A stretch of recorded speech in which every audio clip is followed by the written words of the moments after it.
Good evening. I call this board workshops to order. We have several board members present. We have Coach Cuellar online. Here present are Dr. Jaime, Mr. Lopez, and myself. Item number 2, public comments. We don't have any today.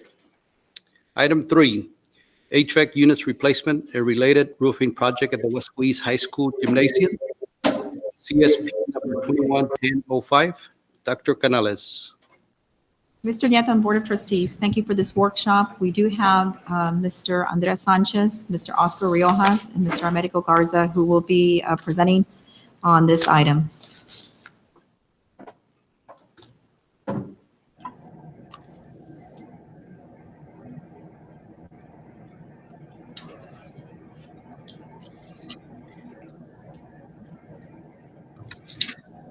Dr. Canales, Mr. Nieto, members of the board, I wanted, we added this agenda item to the special call board meeting, and I asked for the workshop so that we had a chance to explain what we did in this agenda item. Hold on, Andres.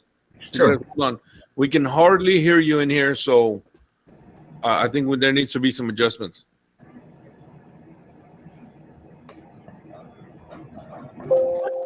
Does that help? Yes, probably Andres, you have to raise up your microphone. I did. I'm up to 91. I was at 50, so I'm at 100. Is that better? That's better. Okay, maybe that's what it was. Okay. Can you hear him now, Mr. Yeah, that's Lopez? better. Okay, go Better? ahead. Okay. Well, I'll continue then. On what I wanted to do during the workshop is present the agenda item to the board to go over what we did, explain a little bit about the project and how we went about it, in case the board has any questions on it, since we have it on the agenda for approval later on.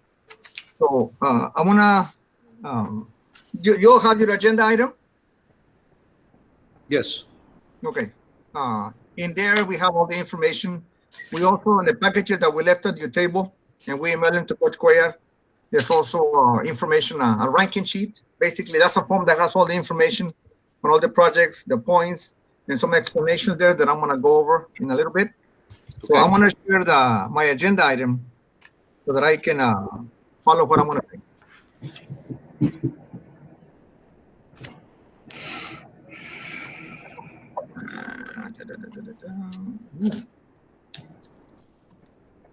Can you see my agenda item? We sure can. You can see it? Okay. Yes. Let me just,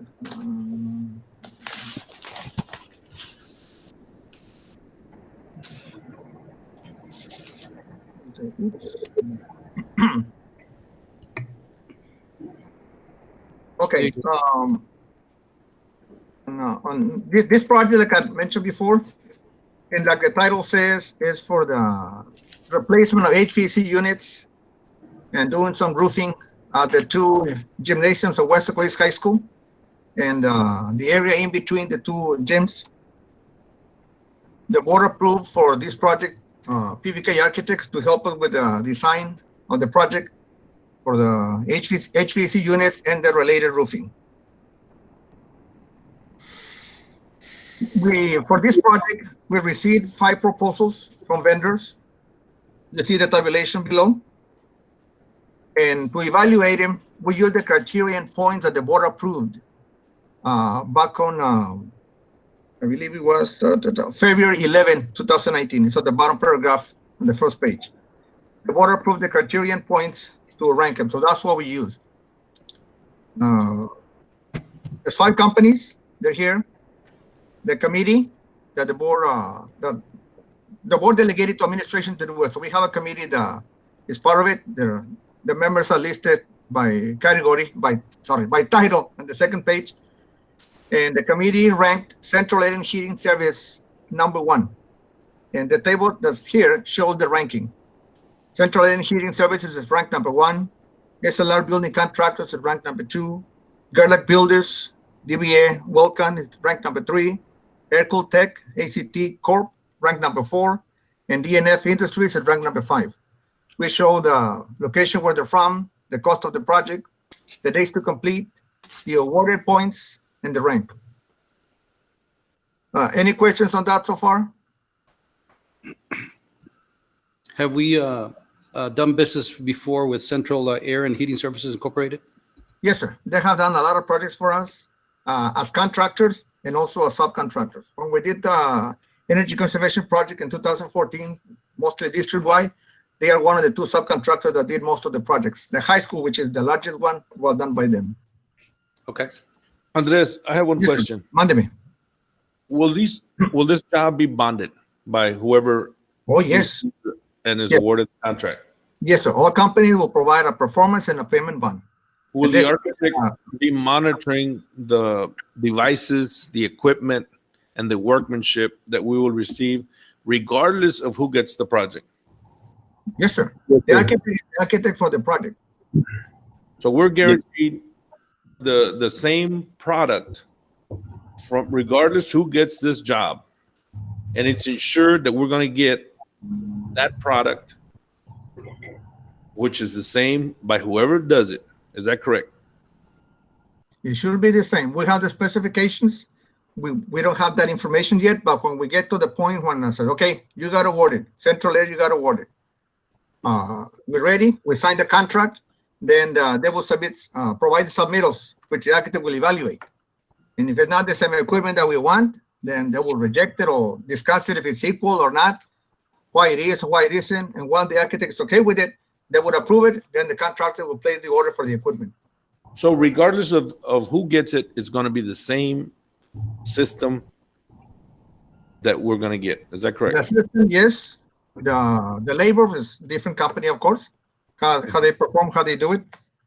But the equipment should be the same, pretty much. When you say perform, what do you mean by how they perform? Whoever does the installation, that's what I mean, because there's going to be 5 different companies. Like you Right. said, the equipment should be the same. The labor to install it is what's going to be different. But at the end of the day, it should be the same product. It should be the same product, correct? Okay.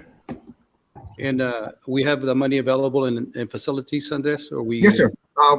This is part of it's funded as part of the 2017 maintenance tax note. Okay. The board had approved a certain amount for HVAC projects, and this Right. is one of the projects. Well, Andres, I'll be real honest with you right now up front. I'm very Yes. uncomfortable paying $100,000 more for the same item when we're going to receive the same item. I mean, $100,000 during this time of cutbacks is quite a substantial amount of money. Yes, sir. So I need to voice that right now. Okay. With this company, what stood out with this company to justify the difference in costs?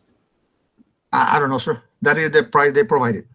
As you can see, there's 2 other companies that provided even higher prices. The one that is close and one that is a lot lower. I know that on the information that they provided, Dr. Jaime, this company has 40 years experience and also has been listed. They've done several projects on here compared to the other ones, except for Gerlach Builders. Let's see. And the warranty is there. And the labor is the same for the first 4 companies. Correct. The company that we have ranked did not list any warranty on labor. That's why they got less points on the warranty part. What about the warranties? Will the warranty be the same, Andres? For the equipment, should be the same, sir, because it's a manufacturer warranty. The labor is 1 year. Usually it's 1 year, not the labor for the installation. Mr. Sanchez, so who did the ranking? Is there somebody that could maybe give us, just kind of their opinion on why they felt this company was better? Yes, Coach Rojo was in the committee. Americo Garza, who's got the most experience with HVAC. Well, we don't have experience in that. One of the HVAC technicians in the energy management department who has a lot of experience with this type of projects. Because this is a major project that has it's a chilled water system that we have at East High School. The units are about 90 tons. So it's a bigger project. We also had Jessica Rio from the maintenance department and Mr. David Iglesias from PVK Architects. And Valde Garcia, I'm sorry, the purchasing director. We were in the committee, are 6 of us. Americo, any comments? Yeah, Dr. Rodriguez, this is Coach Rojas, sir. I just wanted to also just let you know that I I would want Americo to answer some of these specific questions because this is his area of expertise. And so, Mr. Americo, if you can shed some light for it, please. Yes, Coach. Thank you, Mr. Nieto, members of the board. So the rankings came out this way based, again, as Mr. Sanchez mentioned, based on the criteria that we followed, and we applied points per the information that they provided for each category. And so that's what came out. The concern, if any, is again, to answer Mr. Lopez's question, the product is going to be the same. What may be different is the workmanship, and that's dependent upon experience too. If you have relatively experienced pipe fitters or welders, because this system or this project involves chill water work and chill water piping, then we could potentially have something that's very, very, very expensive as far as damage goes if we have any leaks on the piping.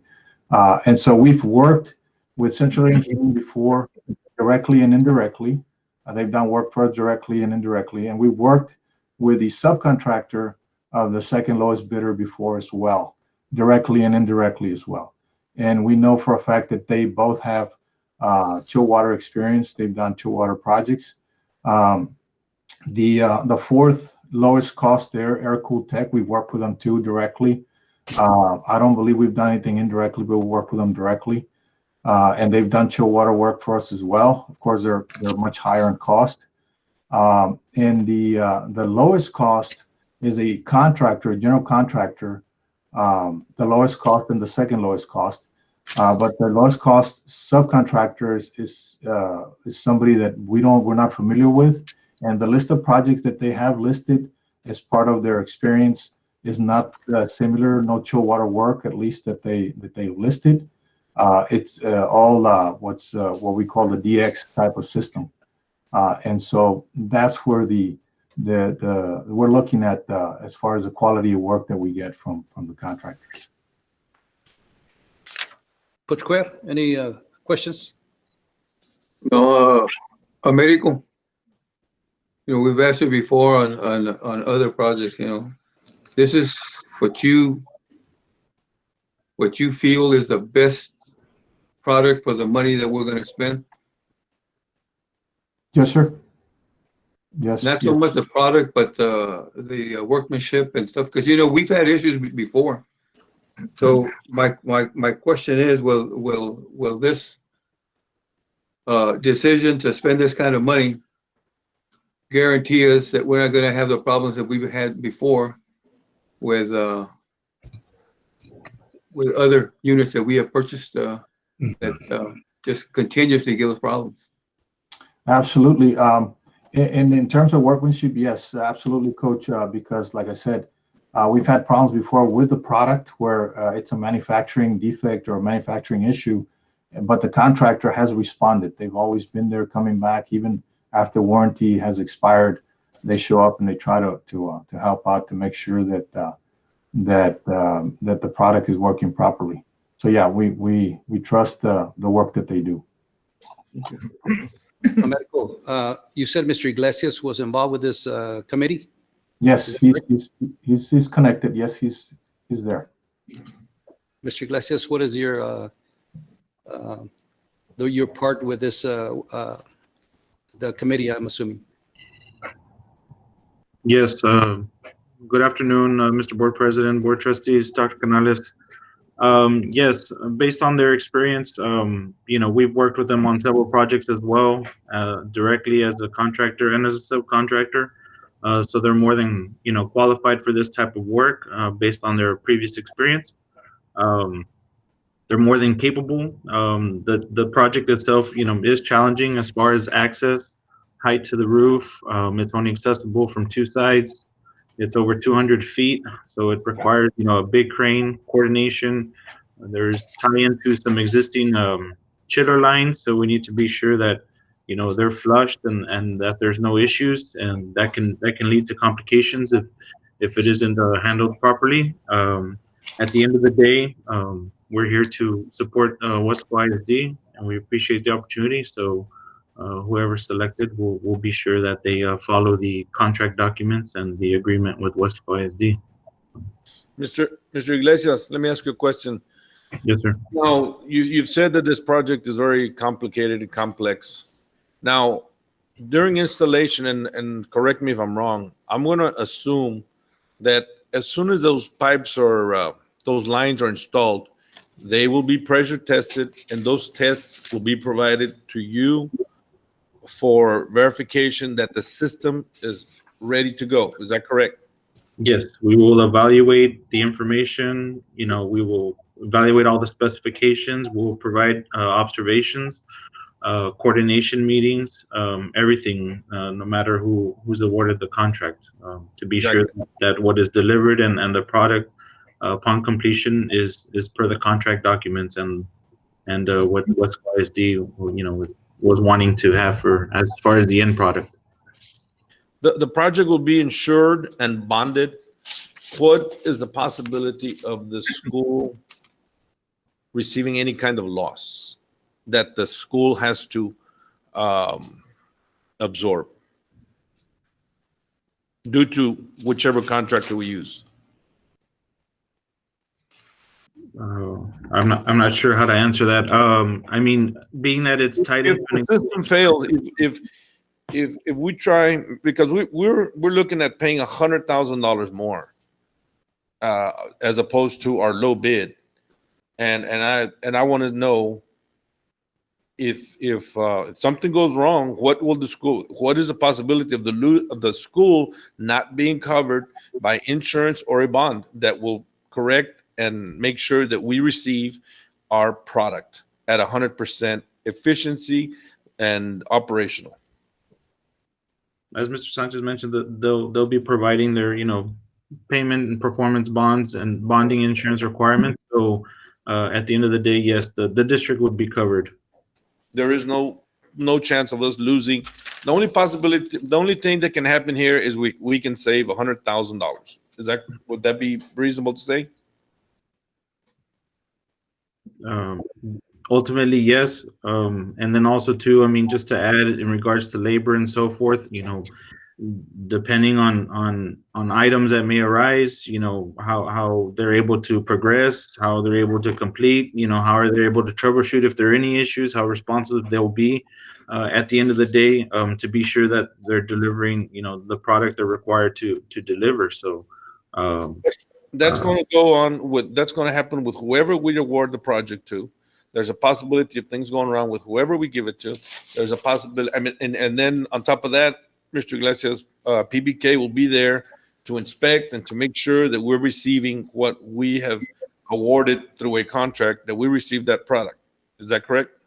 Absolutely. Yes, sir. Okay. No further questions. Pass the witness. I know, Mr. Kennedy, any questions? I know you listened to a little bit of it. My question was about tab number 1. So the reason the Gerlach was ranked so low, the biggest discrepancy was that it was only given 2 points out of 10 for a number of similar restroom partition projects, whereas the one that is the number 1 ranked was given a full 10 points. But I can't seem to find it in tab number 1. It's on here. What was the discrepancy there? That just hadn't had that many the same type of similar projects? Mr. If I may, let me answer that. I know there's a typo there on the project. We used a different template. But the title is correct for that ranking sheet. But on that column, yes, the numbers are correct. So yes, that's what I was referencing, Mr. Kennedy, before. The number of similar projects if anything, we considered one to be similar because of the size of the equipment, but it's still not chiller systems that they provided as far as a similar project. And so the size of the equipment were 25-ton units, and there was quite a few of them. So it points to a large construction job, but not chiller systems. So yeah, that is reflective upon what they submitted as similar projects. Okay. And all 6 committee members ranked central air and heating first overall. Correct, Americo? That is correct. Any other questions? Are we almost done? We are, that's it, Well, you know, at the end of the day, I'll just add this. This is a workshop. right? So had this been during normal, on non-COVID times, we would have an audience here and they would get to participate. Correct? Okay. And I doubt that anybody in the audience would be okay with spending an additional amount of money as has been presented here today.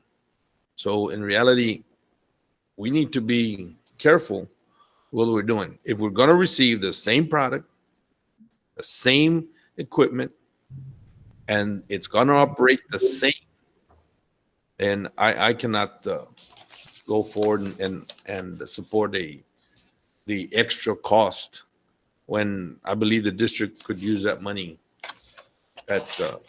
for other things.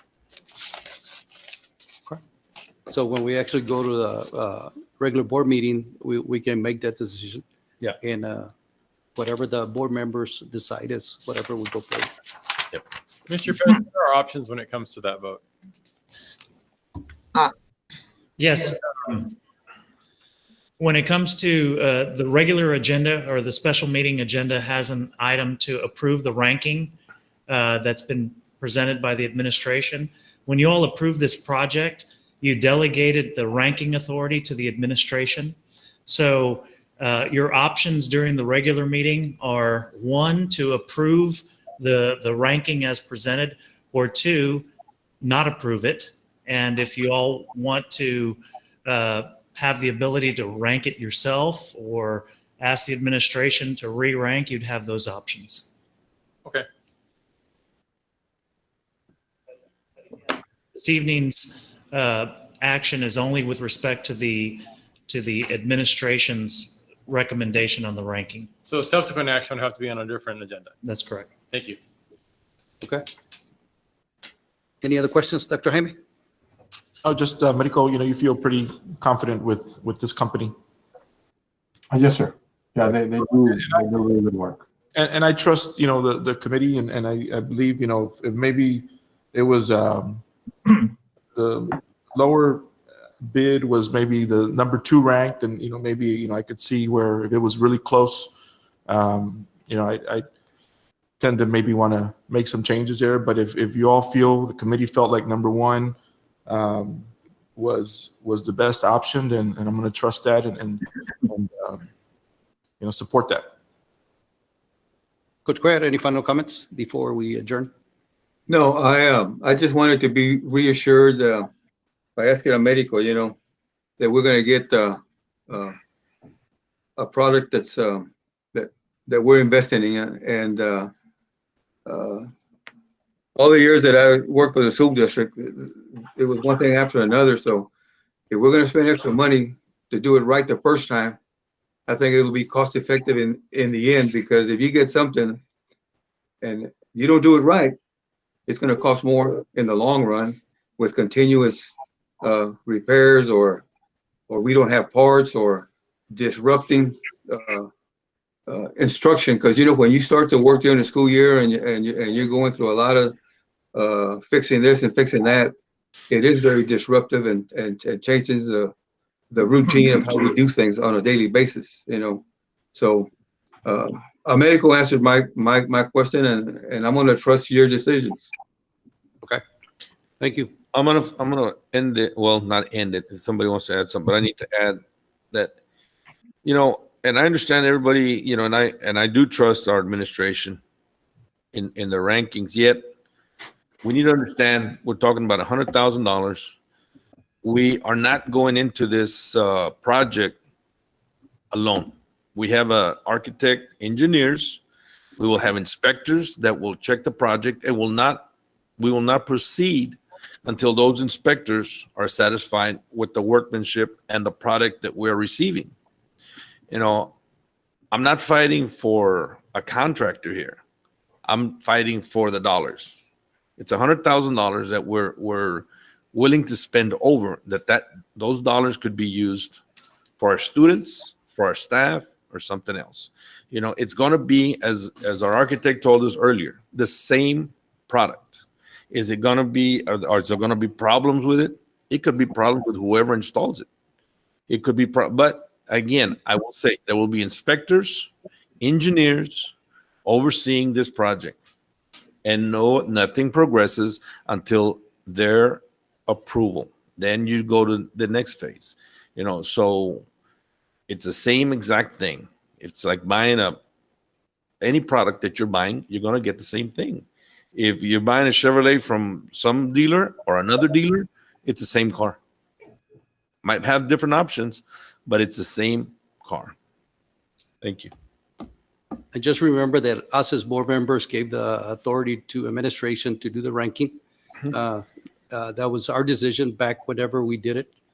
So we'll see what we decided on in the board meeting. All right, so it's adjournment. It is 6:03. We'll adjourn this meeting.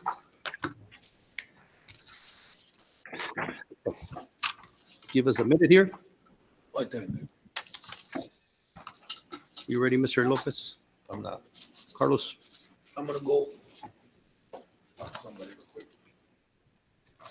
All right. Good evening. I'm Isidoro Nieto, President of the Weslaco ISD Board of Trustees. It is 6:03. The special board meeting is being conducted pursuant to Governor Abbott's suspension of certain open meeting law requirements to the extent necessary to allow for telephonic or video conference meetings in response to COVID-19. Notice that this meeting has been posted online for at least 72 hours. The board is meeting by the use of Google Meets and telephone transmission, which allows two-way communication for members of the public during public comments. The live audio of this meeting is being broadcast online. A recording of this meeting is being made and will be available to the public at a later date. The time is now 6:04, and I call this meeting to order. I will now begin the roll call. Mr. Kennedy? Present. Dr. Jaime? Here. Coach Cuellar? Present by video. Okay. Mr. Lopez is present. He just stepped out for a minute. And of course, myself, Mr. Nieto.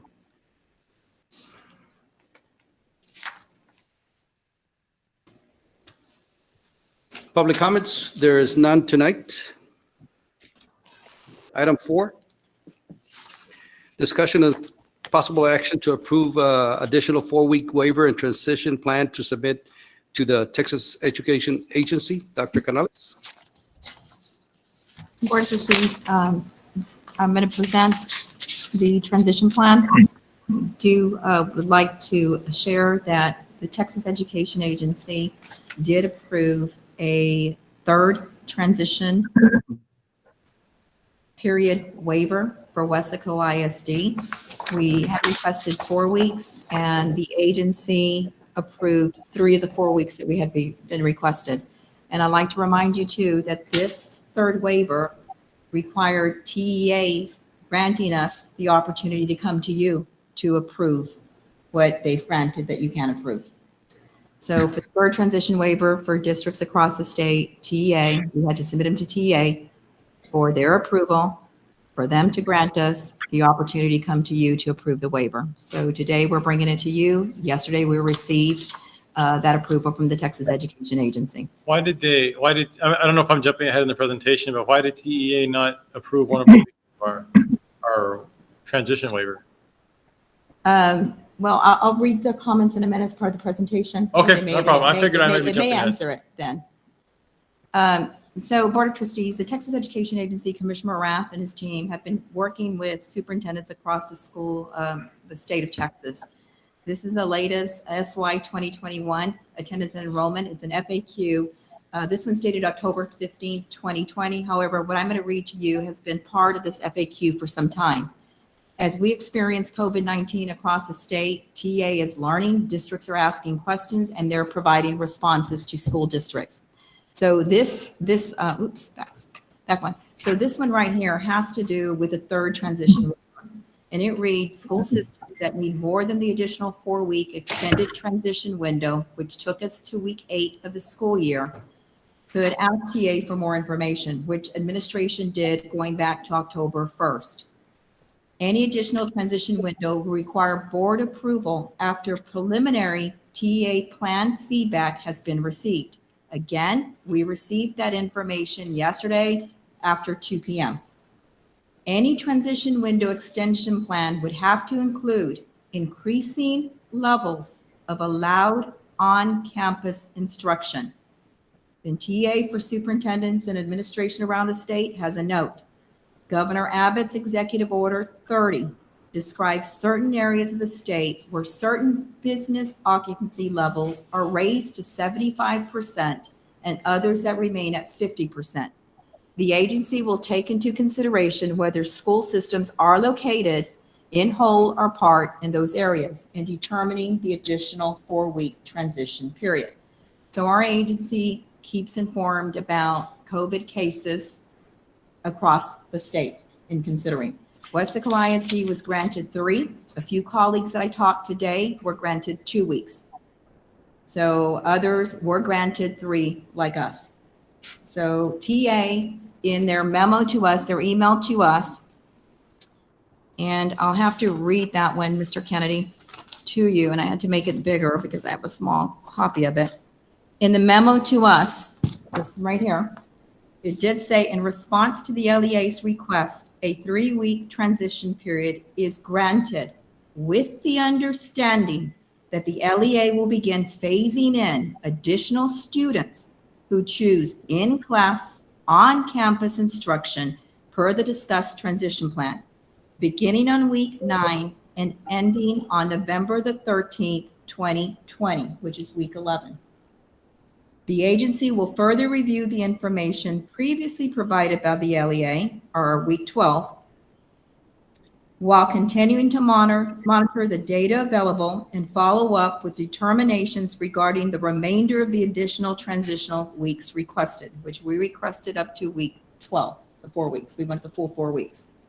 Beginning now and over the course of the next week, the LEA should monitor the local health conditions, which we will, with the intent to implement a robust phase-in plan should the agency extend this transitional time by additional weeks. So that's from the waivers department from the Texas Education Agency. So they did approve the 3 weeks, and this is what week 9 looks like. It's up here.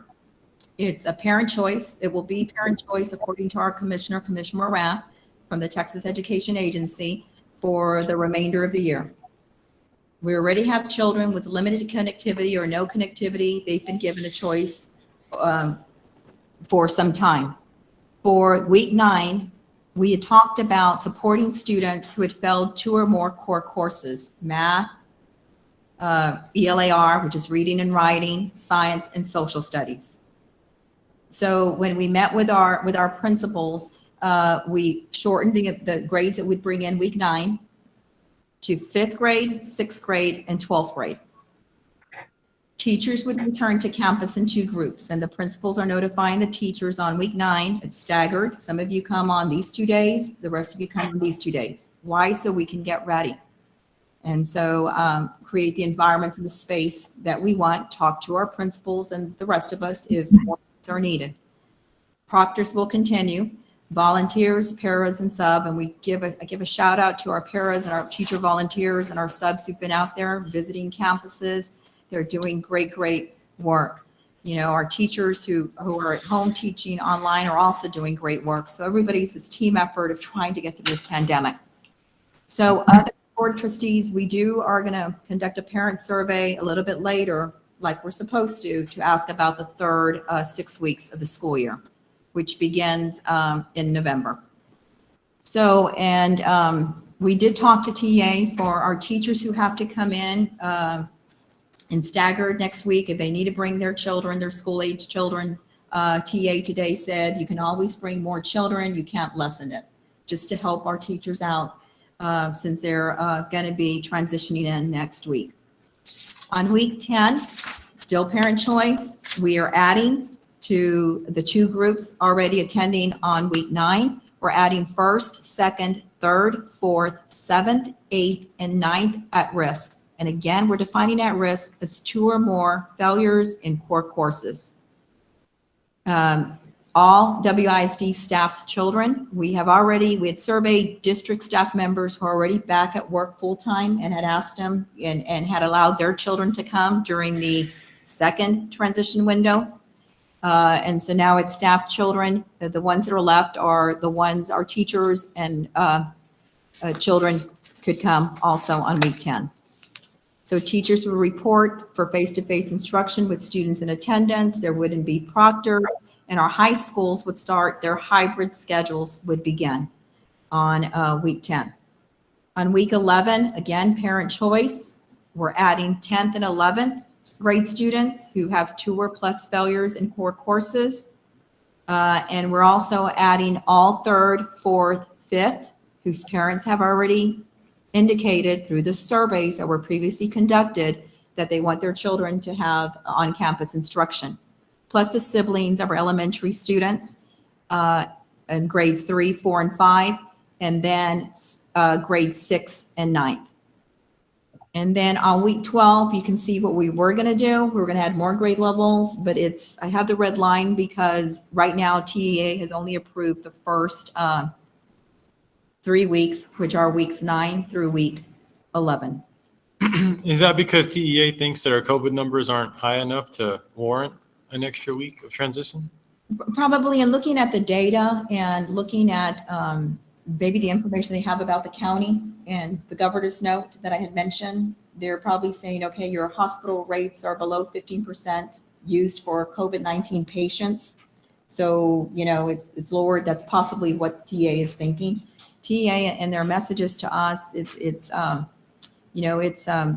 we have a need to educate, children, and while education's has been provided online, there are families who want face-to-face, and it's a constitutional right to be educated, and I guess that's a stance that they're taking. But I think the main thing is they're looking at our numbers in Hidalgo County. Okay. Then that's aside from staff, children. That's grades 3rd, 4th, 5th, 6th, and 9th. That's no restrictions on those grades week 11. Is that correct? It's parent choice. The only restriction is parent choice, and we've surveyed parents from back in September 11th, and we also through the registration process. So those have been indicated I want on-campus instruction already, would be allowed to have it. We have a survey coming soon for the 3rd 6 weeks, which will take us to the winter break, December, I believe it's the 17th. Week we have 100% parent choice on that for first week that they would be allowed to make the decision for those grades. For right now, we have the information, Dr. Rodriguez. We have the information on the parents who've already selected the choice for this time period. So for the last 6 weeks grading period before we break for the winter holidays, there's another survey coming. So the first week that those parents, according to this plan, would be allowed to come back would be the week 12. Survey results and open it up. You may have some parents who said, we're going to send our children to school now, and may decide we're going to keep them home now. They'll inform us through that survey. And others who'd say, okay, now we want on-campus instruction, so that week 12, they would join in right now. Okay, That would be November the 16th. That would be November the 16th. correct. That's when all the students are coming back who parents want them to come back. Right, with the new parent surveys informing us, yes. Okay. But before that, it's only students in certain grades who are failing more than 2 courses. Well, yes, but go back to week 11. On week 11, according to the plan, we've had all the way from, if you look at the 5th, 6th, 12th, plus 1st, 2nd, 3rd, 4th, 7th, 8th, and 9th, and you add the 10th and 11th grade, it's going to be, you'd allow all them to come, plus you would add 3rd, 4th, 5th, parent choice, means I don't have to be at risk. I've already, informed the district that my child would be coming back. I prefer on-campus instruction, plus 6th and 9th. Okay, I understand. So for the teachers, correct me if I'm wrong, so that way teachers understand the plan, because a lot of times, they've indicated that we haven't been transparent, but I believe, here in this particular recommendation, teachers return October 26th, which is next week, but staggered according to the principals, correct? Yes, Okay, so then all teachers return on November 2nd, correct? yes, sir. Okay, so that way, teachers, if you're online or if you're gonna, your principals probably have already told you that next week you will be coming in staggered to prevent a great number of teachers coming in or staff. And then the following week on November 2nd, that's when all teachers come in. But by that time, hopefully, they follow all CDC guidelines. Yes. So that way we follow all safety protocols, so that way everybody will be safe. And if they follow all guidelines, like many of us have been following, we can protect each other. But you got to remember that it's important that when you go back to campus, we do follow those guidelines. So that way, everybody will be safe, just like other school districts are doing. Some school districts are already back and they're following those guidelines. But principals, as principals, you need to make sure that your staff is following the guidelines every single day. I think it's very important. Monitoring from your, as a principal and your administration, I think it's very important that you follow those, so that way we have minor problems during that time. All right, Mr. Lopez, any other questions? Comments? You said it well, Mr. Nieto. Very, very true. Dr. Canales, supplies and all the safety equipment that is needed is in place at all the schools. Is that correct? Yes, Mr. Lopez, we do have, we had some pictures that we've shared before. In addition to that, Dr. Garcia, Mr. Aguilar, Ms. Peterson and team, we set up teams to go by with a checklist to check the campuses to make sure we have everything needed. We will listen to the teachers who come in during the staggered. We want them comfortable in their classrooms, set up with their desk shields, with their face shields, with their gloves, with the masks that we can provide as well. We encourage people to bring their own masks. We all know the CDC guidelines. We need to stay 6 feet away from each other. So we do have everything that's on the checklist, ready. As our teachers come in and transition in, if there's anything else that they need and we can provide for them, we will provide for them. Right now, we do have a couple of teachers, and I know Mr. Aguilar and I and others have visited campuses in classrooms with teachers and students, and that's the first thing we check on. Are you okay? What else do you need for that? So right now, Mr. Lopez, we have everything on the list ready to go. How are we doing as far as reserves are concerned? As far as supplies, additional supplies that we have on reserve? Yeah, I'll let Mr. Aguilar answer this because that's one thing that we talk about all the time, and making sure that our warehouse is stocked. So Mr. Aguilar, do you want to add what we've been doing? Dr. Canales, thank you. Good question, Mr. Lopez. We've been working very well as a team. Our Orlando Peña warehouse, Mr. Sanchez, Coach Riojas, Dr. Garcia, we're always constantly discussing this to make sure that we have enough backup as far as supplies, and we're constantly monitoring that. And then we're just communicating with each other, and the principals keep us up to par on what we still need or what we need to order. But we have that constant communication going on, that we still have surplus at warehouse to take care of any needs that we need at this time. Okay. Has anybody encountered any sort of shortage or any kind of problem in keeping those reserves stocked up? I know that we haven't really started digging into it because our students are not back and all of our teachers are not back. But once that happens, there's going to be a fast draw. And do we have periodic restocking already lined up? So we've been in communication with that. Andres Sanchez has been working very closely with us, so he's ready to go. If anything needs to be ordered quickly, that's a quick turnaround that we can get. Anything that we don't have, that's going to take a little longer, then we're getting those numbers up to par so we can make sure we have enough time to get them in.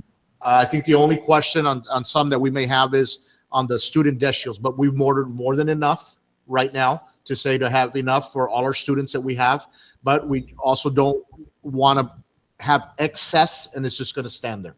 So we're monitoring that very closely.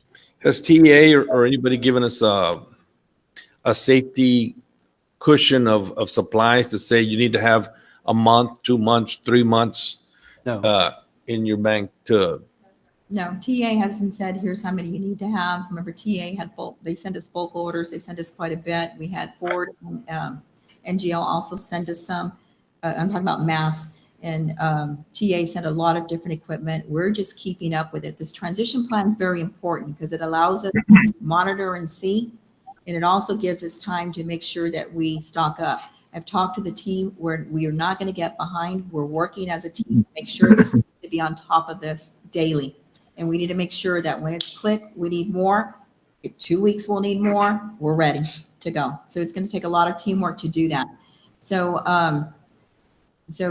right now we are stocked. We're ready to go. We're transitioning in. During the transition, we're likely going to bring a board item in November. We need to get more of this, and it's our intent to stay well stocked so that we're ready.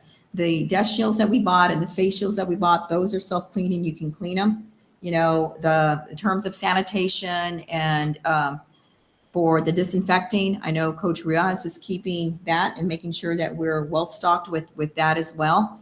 I mean, we're here, Board of Trustees, and if we ever get to where something happens and we need more, you all have been very, very supportive of our students and our teachers and all of us, and allowing us to have special called board meetings as things arise. So we'll continue to work together, and the team, we'll be checking constantly on making sure that we have enough. And like Mr. Aguilar said, Mr. Peña is really good with his inventory and how much we have.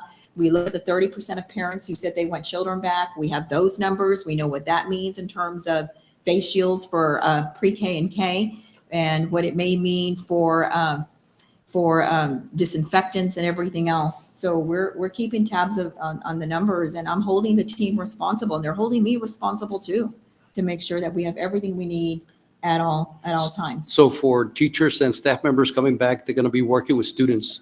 We have the face shields and the masks available for them when they start next week.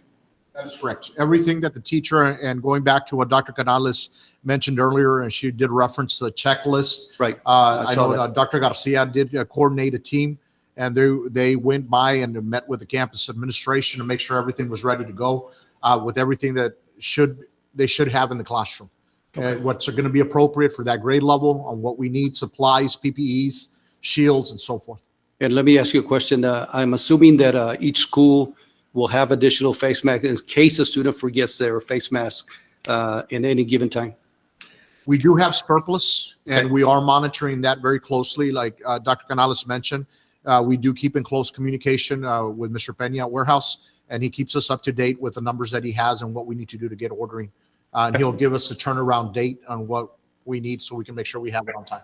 All right. Let us not forget, when this COVID first appeared, there was a big draw on supplies, so I would say, I can't say what would be a safe margin of supplies, 90 days. I have no idea, but I think that our administration, our staff can come up with something logical and to keep our students and our staff safe. So make sure that what's going to happen is that now that all schools are back and students are coming back and teachers are coming back, there's going to be a big draw on those supplies. And I'd hate for us to wait too long. So make sure that we keep a good stock of all the materials, the disinfectants, and all the items that are required to fight this, so we can get through this COVID and get it behind us. Good points, Mr. Lopez. Any final comments, Dr. Jaime? Dr. Canales, just a quick question in regards to the classroom size. What are the limits right now in regards to students in the classroom? Well, it depends on the size of the classroom. So it's from 11 to 13 for most of the classrooms. And I believe Coach Riojas is on. Coach Riojas, Oscar Riojas, will you please verify that based upon square foot? Yes, Dr. Canales, that's about right. We've I haven't. we had a sheet that we created, and it's roughly, depending on the size of the room, but anywhere between 11 and 15 seats. We're being extra careful with the measurements. Yeah, and I am displaying Mr. Riojas the sheet that you're referring to. Mm-hmm. Okay. I do have some comments. I have one last or one more, just to clear the transition. TEA has mandated that teachers return as per the plan, or is that still an option? What TA approved, Mr. Goya, is what you see in front of you. This is what was submitted to TA. So TA approved this entire plan. When I did follow up with them today about staff children, if our teachers come in and set up their rooms next week, and they also bring their children and their children connect remotely, they did say yes. They said you can go ahead and add, but don't subtract from the plan. TA also so this is what they did approve after going back and forth and asking questions about 30% and what if you don't get 30%? And are you providing on-campus instruction? Will they be receiving it? This is what they did approve. So they approved this plan as is on here. Yeah, that's the plan. But what I'm saying is, was the return of teachers that have been teaching virtually mandatory? I'm sorry, I didn't hear the last part of it. What, sorry? Was it part of the mandate that they expect that they return? No, TA's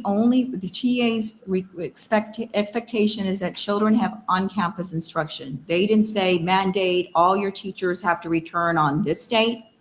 They were very clear about that the children have to be educated by staff, and that's pretty much it. But they didn't come down and say, okay, you have to bring every single teacher back at the same time too, or anything like that. They said you have to get children back and you have to make sure that you offer them on-campus instruction by people, that can deliver that instruction in the very, very beginning. But they never said, okay, all teachers back on this date and that's it. TA didn't do that. Well, the reason I ask is because, there's information that's circulating out there, and everyone's keeping up with what everybody else is doing. And it appears that there are some school districts that are still playing it safe and teaching remotely from the home. So, we need to be transparent about those things and be upfront with everyone. I fully understand the thing about instruction and so forth, but there are still concerns with teachers. They do have underlying conditions that are hoping that maybe waivers are available or something. And there's a process for that, Mr. Cuella, for that. Very good question, if I may, Dr. Canales. Very good question, Mr. Cuella. And one of the things we have discussed several of those scenarios. And one key point to keep in mind, and I know Dr. Canales reiterated this earlier, with the transition window extension, it would have, TA specifically states that it has to include increasing levels of allowed on-campus instruction. So as we're working through our plan and we're increasing the levels, then that's where a lot of the decision comes in to bring our staff back, to make sure that we meet the needs of our students. And we've been going back and forth with TA on that language because they are really looking at us very closely that those levels increase for students coming back on campus. Okay. Mr. Kennedy had a couple of comments. Actually, yes, I'm kind of glad that Coach Cuerra went first because I'm going to follow up with him. Concerned about teachers who have underlying conditions. I know a couple of meetings ago, we talked about comorbidity and that there are certain factors that can increase someone's susceptibility to COVID, including age and diabetes and obesity and heart conditions. And a lot of teachers are saying it's kind of difficult to find out about the waivers where they could, they have a chance to work from home while we have a proctor monitor their class and maybe they teach virtually. And so what I'd like administration to do is to create a form, if we don't already have one, and make it very easily accessible on the website. I think right now everyone's having to go through their supervisor for access to that. And I'd like to make it something on the website where they can easily access it for everyone to find and then submit it maybe through some kind of a portal, or they can print it off and give it to their supervisor, something like that, just to make it easy for everyone instead of, I'd hate for our principals have important things to do, but answering a bunch of emails kind of takes away from it if someone can easily go to the website and click on something. So that's something I'd like easy access for our teachers to have. Okay. And Ms. Segura or Mr. De La Rosa, are you available to share where it's at right now? And we can follow up if it's not easy enough. We want things to be user-friendly. So we Right, can right. follow up and take care of that. But Mrs. Segura or Mr. De La Rosa, do you want to add anything? Yes, thank you, Dr. Canales and members of the board. Mr. Kennedy, we have discussed the process for requesting any type of alternate schedule, as opposed to coming in on campus. We did share the TEA recommended flowcharts, from TASB, giving the step-by-step process of requesting this type of leave. We do have the forms available on the HR website, right under the COVID header tab. If it's too difficult to locate, we can kind of do something to make sure that it's easy to identify. But it is available on our HR website. We have shared it with principals who turned around and shared it with their staff. We know that has happened because we have received quite a number of requests, so we know that our employees are receiving the information. But most definitely, I will look at our website and see how I can arrange it to be accessed a little bit easier for the staff. But it is available. I would appreciate that. And I do know that y'all are working on this, and I appreciate the fact that teachers are reaching out. But I'll just ask if we can make it more user-friendly. Yes, sir. Anything else, Mr. Kennedy? No. All right, so we, Mr. If I may, I want Go ahead. to answer. I did talk to two colleagues who had asked for a 4-week transition plan, and they had asked for virtual, for our teachers to continue virtual, and TEA gave them 2 weeks to transition back. Right. So according to two colleagues in in Hidalgo County, that's what. So I think the expectation for TEA is if you do bring children back, you need to bring teachers back. correct. And so while TA did not give a mandate, I think, I wanted to share that. The other thing is, Dr. Rivera could not be here this evening. I did share the plan with him this afternoon, and he did say, that he supports a plan, and so I wanted to add that too, Okay. All right, so do you have a motion on possible action to approve the additional week waiver and transition plan submitted to the Texas Education Agency? We have a motion by Dr. Jaime. Do I have a second? I'll second it. We have a second by Mr. Lopez to approve the additional 4-week or 3-week, correct, Mrs. Dr. Canales? it's 3 of the 4 weeks. Yes, sir. 3 to 4 weeks waiver and transition plan to submit to the Texas Education Agency. Any discussion? Only comment I want to make is TA didn't say they would completely roll out the 4th week. We can still keep pushing for it, right? Yes, we can. T said beginning now and over the course of the next week, the LEA should monitor the local health conditions with the intent to implement a robust phase-in plan. So, and I don't know if we could approve, if TA does grant us a 4th week, if we could go ahead and approve the 4th week as well, with the understanding that TA will also have to re-grant us that 4th week. Correct. Does Ivan? that make sense, Mr. Bettis? Yeah, I'm trying to see. So within 3 weeks, you will have a regular board meeting. So Right. it may be one of those where you come back and fully discuss it at that board meeting before, without having to approve something ahead of time. I don't know that it was discussed necessarily what that 4th week would look like.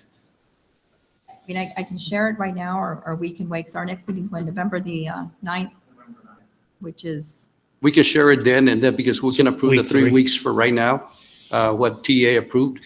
And then at that time, if they do approve the additional 4th week, then we can approve that at the next board yeah, it meeting. would be the following. Okay, so Oh, one last comment. Okay. I'll promise to wrap it up. If our numbers spike and TEA offers a 4th transition plan, please don't hesitate to contact us so we can take immediate action on that. oh, yes, definitely. Definitely. All right, so I have a motion by Dr. Jaime and a second by Mr. Lopez to approve the additional 3-week waiver and transition plan submitted to Texas Education Agency. I will take a vote at this time. All in favor, please say aye when I call your name. Mr. Kennedy? Aye. Dr. Jaime? Aye. Mr. Lopez? Aye. Coach Cuellar? Well, I'm gonna reluctantly say yes because, a lot of work's gone into this, but I still wanna, well, anyways, yeah, I'll say yes. Okay, so motion carries. We'll continue on to item 5. Discussion and possible action for the board to consider approval of the administration's ranking recommendation for the HVAC units replacement and related roofing project at the Weslaco East High School Gymnasiums, CSP number 211005. Dr. Canales. 1 second, I want to stop sharing.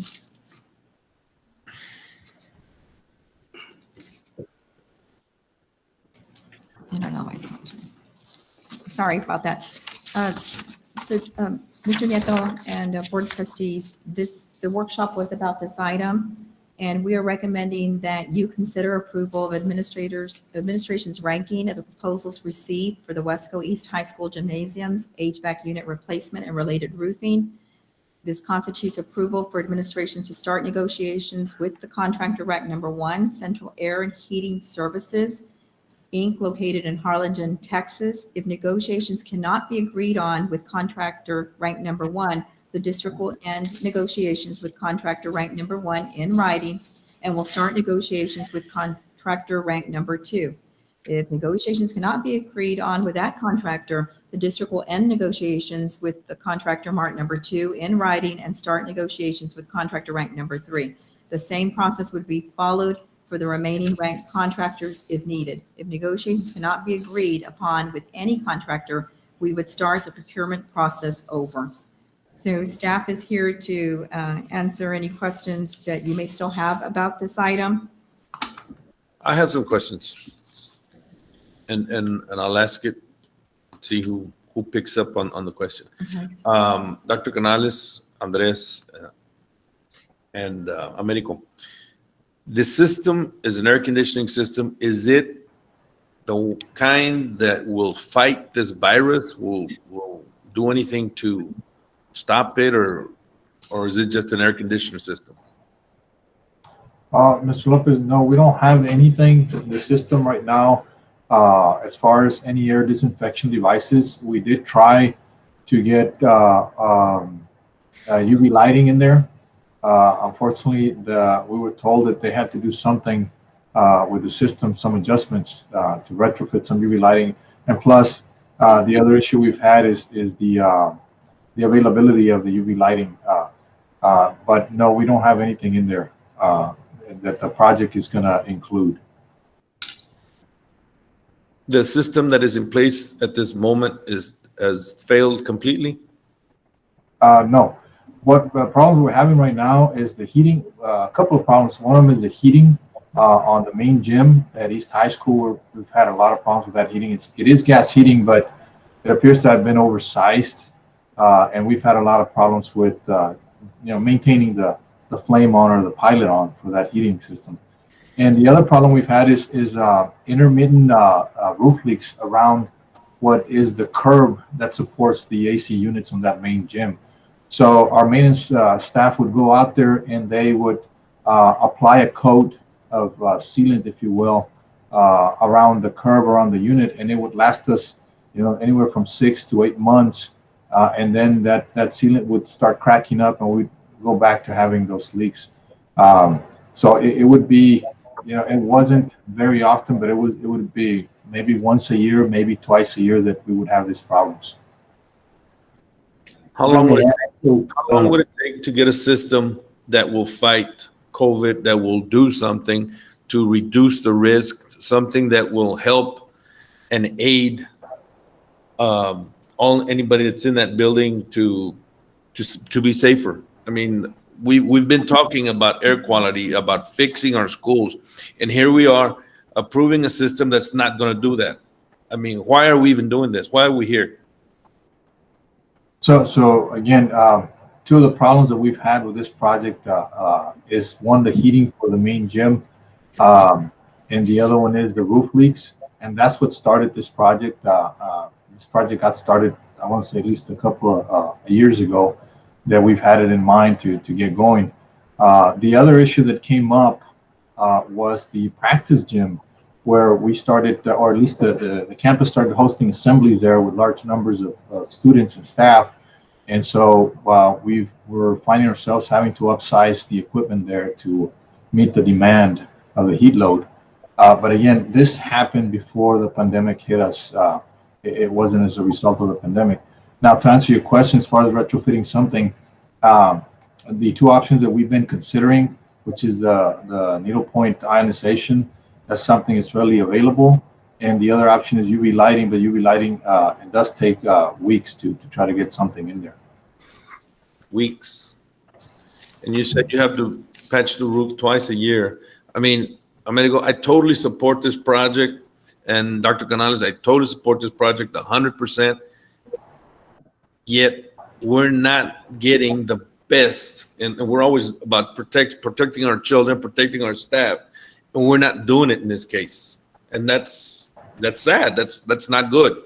Americo, what would it take? How long would it take? We have the architect online also. What would it take to get a good system that would protect our staff? And I don't know, Evan, am I out of line in talking about this? No. Well, and as I mentioned, it's not something that has to come from the manufacturer, though. It's something that's retrofitted on the system. And so once we get the system in place, or as the system is coming in and is being installed, as the work gets going, we can look to retrofit an air disinfecting device on these systems right away. All right, can I entertain a motion, and then we can have discussion? I'll make a motion. I'll make a motion to approve the board's rankings, the administration's rankings. Okay. Do I have a second? Yes, a second, Coach Webb. Okay. We have a motion by Dr. Jaime and a second by Mr. Webb to approve the administration's ranking for the HVAC units replacement and related roofing project at the Weslaco East High School gymnasiums, CSP number 211005. Now we can continue discussion. Mr. Kennedy, any comments? My comment is it's 100,000 more than the lowest bid, and I appreciate Dr. Rodriguez's and Coach Cuellar's position. I think I understand clearly what they're saying. It's a lot of money for me, so I probably will vote against this. Okay. For that reason. Mr. Lopez, any final comments? My comments is that I feel that we should think about this a little bit. And I mean, I don't want to slow it down, but I want the administration to pursue making this system something that will help us during this COVID. I mean, it's not going away. And for us to be upgrading and not taking that into effect at this time, when we've known that COVID has been around for at least 6 months already, and us approve a system that is not going to do anything when the systems are available, I feel is a mistake. Okay. Thank you for your comments. We have a motion by Dr. Jaime and a second by Mr. Cuellar to approve the administration's ranking for the HVAC units replacement and related roofing project. I will ask for your vote as I call your name. Mr. Kennedy? Nay. Pardon? No. Okay. Dr. Jaime? Aye. Mr. Lopez?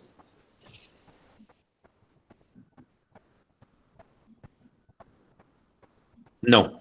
Okay. Mr. Coach Cuellar? Aye. And I vote for the ayes. So even though we don't have a quorum, we do, this passes, correct, Mr. Perez? You do have a quorum, and so you've got a majority that are voting in favor of the motion, so the motion passes. Okay.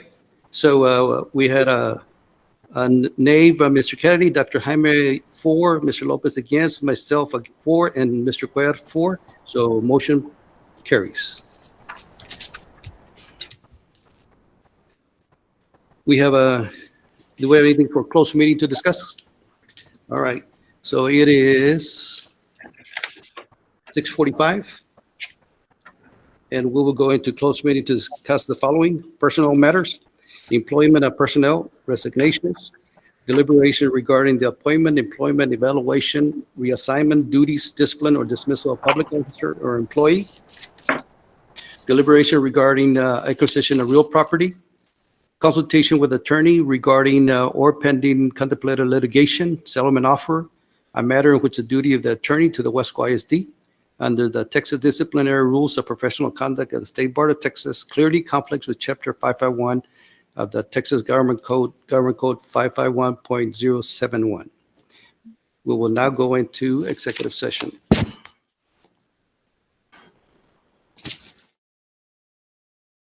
All right, it is 7:42, and we reconvene an open meeting. Possible action if necessary on items discussed in closed meeting. Dr. Canales? There are no action items. No action item. That was quick. Adjournment?